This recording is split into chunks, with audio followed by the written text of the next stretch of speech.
Primjera dobre prakse unatoč šestogodišnjoj krizi u Hrvatskoj bilo je mnogo. Doprinosi tu i zaokret u poslovanju o kojem je govorila Kristina Ercegović, dobitnica nagrade za najboljeg mladog menadžera 2007. godine i autorica knjige Sam svoj gazda, kako uspjeti u poduzetništvu unatoč svemu i svima. Trenutno vodim tvrtku Zaokret koja se bavi savjetovanjima onih koji žele postati poduzetnici i onima koji to već jesu. Mi uvijek volimo misliti da smo mi jako posebni i da je nama teško i da nam je drugačije nego drugdje. Međutim, život je igra i postoje univerzalna pravila i za sve vrijedi isto.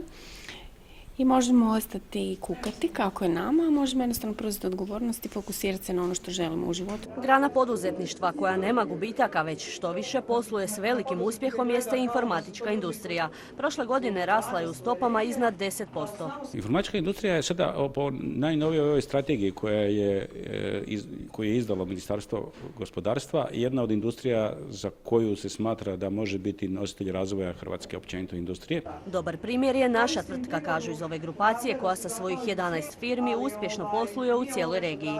Trenutno zapošljavaju 470 mladih radnika s prosjekom godina 34.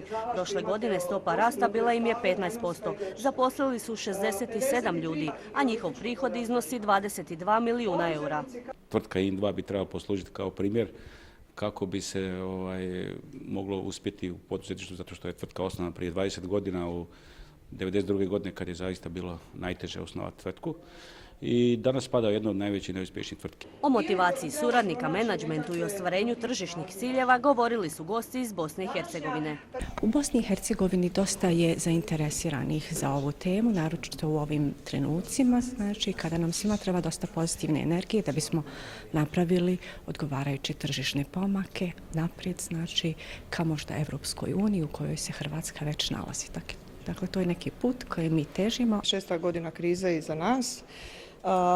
Poplave koje su nam se dogodile, sve to dodatno unijelo strah i demotiviranost u cjelokupno ovo naše okruženje. Upravo nam je to bio cilj da, znači, motivacijom sa primjerima dobre prakse potaknemo ljude i pokažemo da ima pogled prema vrhu, da ne moramo gledati.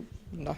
Odgovor je to i na pitanje konferencije koja je nosila naziv Pogled prema dnu ili prema vrhu, na kojoj je ove godine sudjelovalo 50 poduzetnika.